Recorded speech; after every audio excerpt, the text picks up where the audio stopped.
ప్రజల ఫిర్యాదులో వినతుల పరిష్కారంలో మరింత వేగంగా స్పందించాలని, ఎప్పటికప్పుడు దరఖాస్తుదారుకు గ్రీవెన్స్ స్థితిని తెలిపేలా సమాచారం అందించాలని, ఇందుకు ఏఐ వంటి ఆధునిక సాంకేతిక పరిజ్ఞానాన్ని వినియోగించుకోవాలని ముఖ్యమంత్రి నారా చంద్రబాబు నాయుడు అధికారులను ఆదేశించారు.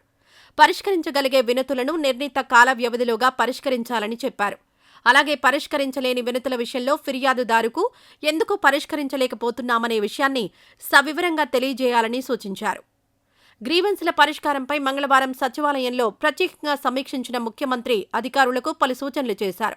ఆధార్ నెంబర్, ఆధార్తో అనుసంధానమైన మొబైల్ నెంబర్ తప్పనిసరిగా తీసుకోవడం ద్వారానే గ్రీవెన్స్ నమోదు చేయాలని, దీని ద్వారా నకిలీ ఫిర్యాదులు అరికట్టవచ్చని ముఖ్యమంత్రి అన్నారు. అలాగే ప్రభుత్వ యంత్రాంగాన్ని పక్కదారి పట్టించేలా, వ్యవస్థను దుర్వినియోగం చేసేలా ఒకే విషయంపై అదే పనిగా ఎవరైనా ఫిర్యాదు చేస్తూ ఉంటే అటువంటి వారి వివరాలు సేకరించి ఫిర్యాదును క్షుణ్ణంగా పరిశీలించాలన్నారు. వినతుల పరిష్కరించిన తర్వాత ఎవరైతే గ్రీవెన్స్ దరఖాస్తు చేశారో వారి ఫీడ్బ్యాక్ తీసుకోవాలని చెప్పారు. తనకు నేరుగా వచ్చే గ్రీవెన్స్లను ఆయా జిల్లాల కలెక్టర్లు స్వయంగా ఫిర్యాదుదారుతో సంప్రదించి ఫాలోఅప్ చేయడం ద్వారా సమస్యను త్వరితగతిన పరిష్కరించాలని ముఖ్యమంత్రి సూచించారు. రెవెన్యూ, పోలీస్, మున్సిపల్ కేవలం ఈ 3 శాఖల నుంచే అత్యధికంగా ఫిర్యాదులు, వినతులు వస్తున్నాయని అధికారులు ముఖ్యమంత్రికి వివరించారు. గత ప్రభుత్వం రీసర్వేలో నిబంధనలు ఉల్లంఘించడంతో భూ సంబంధిత ఫిర్యాదులు పెరిగాయి.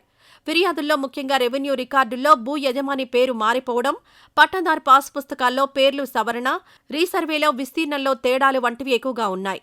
అలాగే పోలీస్ శాఖకు సంబంధించి ఆస్తి తగాదాలు, సైబర్ క్రైమ్, వైవాహిక సమస్యలు, భూ సంబంధిత తగాదాలు, ఆర్థిక నేరాలతో ముడిపడిన ఫిర్యాదులు అధికంగా వస్తున్నాయి. మున్సిపల్ శాఖలో కూడా ఫిర్యాదులు ఎక్కువగానే ఉన్నాయి. ప్రభుత్వ ఆస్తుల ఆక్రమణ, నిబంధనలను ఉల్లంఘించి నిర్మాణాలు చేపట్టడం, అనధికార నిర్మాణాలు, ఆస్తి పన్నులు వంటి వాటిపై ఫిర్యాదులొస్తున్నాయి.